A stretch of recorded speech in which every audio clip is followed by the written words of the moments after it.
অনেক অনেক বছর আগে মিশরের এক নির্জন মরুভূমির দেশে ছিল এক রাখাল।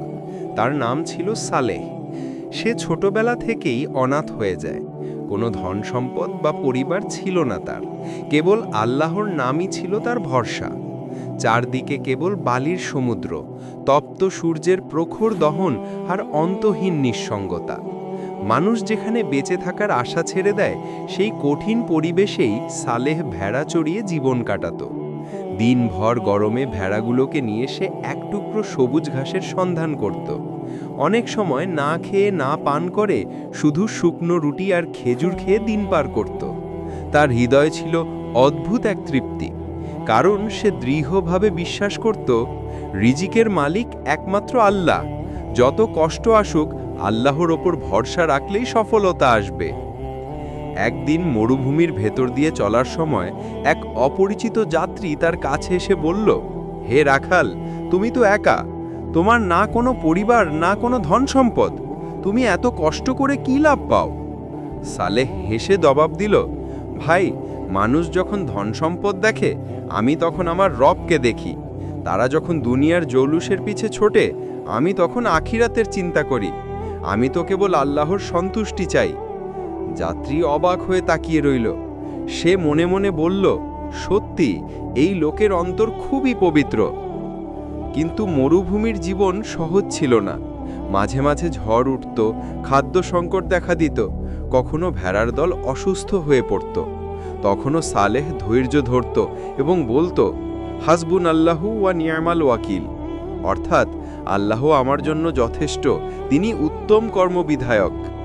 একদিন মরুভূমির আকাশে তারা ভরা চাদর ঝলমল করছিল। সালেহ চুপচাপ বসে নামাজ পড়ছিল। তখন তার অন্তর থেকে দোয়া বের হলো, হে আল্লাহ, তুমি ছাড়া আমার আর কেউ নেই। তুমি যদি আমাকে সাহায্য করো, তবে পুরো দুনিয়ার কষ্ট আমার জন্য সহজ হয়ে যাবে। সেই রাতে সে স্বপ্ন দেখল। স্বপ্নে একজন নুরানি বৃদ্ধ তাকে বলছে, হে সালেহ, আল্লাহর ওপর ভরসা রাখো, শীঘ্রই তিনি তোমার জন্য রহমতের দরজা খুলে দেবেন। তুমি হবে মানুষের জন্য একটি উদাহরণ। সকালে ঘুম ভাঙতেই সালেহের মন আরও দৃঢ় হলো। সে ভাবল, আমি যতদিন বেঁচে আছি আল্লাহর ওপর ভরসা রেখে চলব। মানুষ আমাকে হয়তো ভুলে যাবে, কিন্তু আমার রব কখনো আমাকে ভুলবেন না। সেই নুরানি স্বপ্ন দেখার পর থেকে রাখাল সালেহের জীবন ধীরে ধীরে বদলাতে শুরু করল।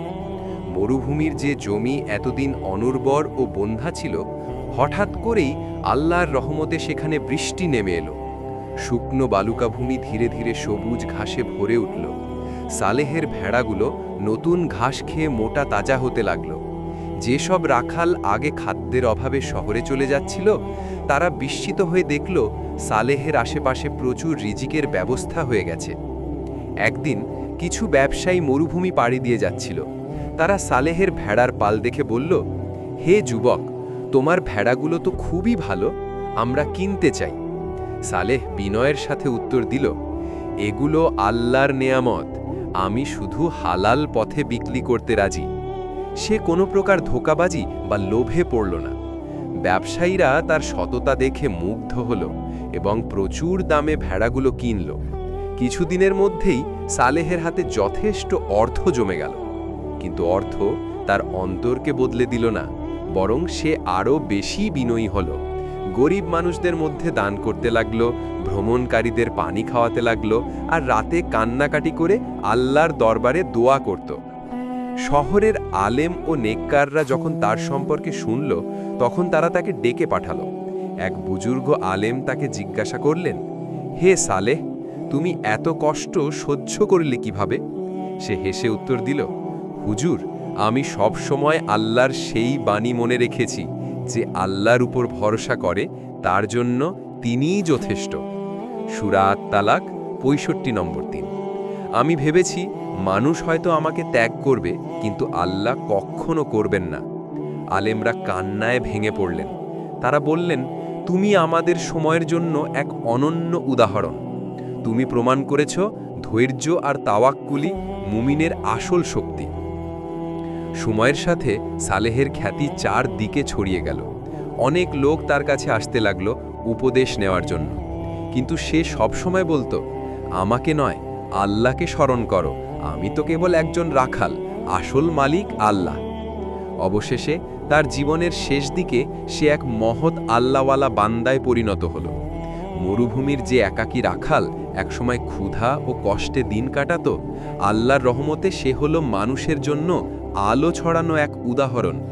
তার কবর আজও মিশরের মরুভূমির এক প্রান্তে আছে বলে লোকেরা বলে থাকে।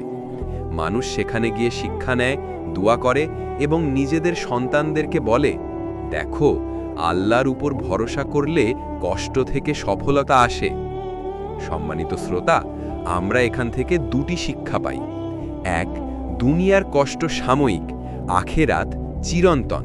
আর দুই, আল্লাহর উপর ভরসা করলে তিনি এমন দরজা খুলে দেন যা আমরা কল্পনাও করতে পারি না। 3, ধৈর্য, সততা ও তাওয়াক্কুল মুমিনকে মহান করে তোলে।